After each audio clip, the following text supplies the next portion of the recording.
Première question, c'est qui suis-je? Eh bien, je suis quelqu'un qui un jour a fait la découverte extraordinaire de quelque chose qui se passait sur un écran.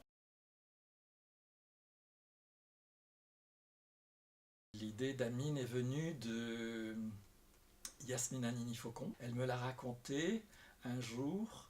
J'ai trouvé qu'il y avait à propos de cette histoire quelque chose à raconter qui n'avait pas été souvent raconté au cinéma. Et on a cherché justement à rencontrer des gens d'une immigration d'aujourd'hui, actuelle, qui est plutôt une immigration en France en provenance d'Afrique subsaharienne, donc qui concerne voilà, justement des hommes seuls qui vivent en foyer, qui sont partis en laissant dans leur pays d'origine des femmes et des enfants, et qu'ils ne revoient qu'une fois dans l'année.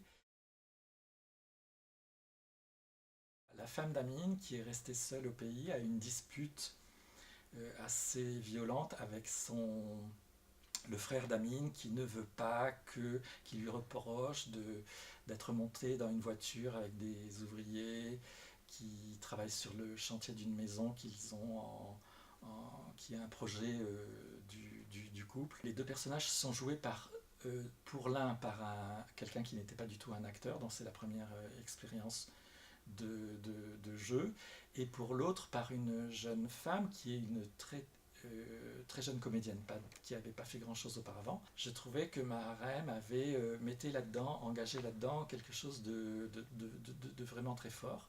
Le garçon qui joue le frère d'Amine également, mais Maharem avait une colère vraiment très belle et très forte qu'elle animait par une très belle gestuelle. Je trouvais qu'elle avait une très belle gestuelle. Je pense qu'elle allait chercher pour faire vivre le personnage à ce moment-là quelque chose qu'elle connaît très bien. Parvenir à donner vie à une scène, parvenir à allumer l'étincelle de vie qui va faire que quelque chose qui existe par des mots sur le papier va prendre vie à l'écran à travers des interprètes, des, des, des présences à l'écran, des corps, des visages, des voix, des regards, etc. Dernière question, est-ce que le cinéma peut changer le monde? Oui, forcément.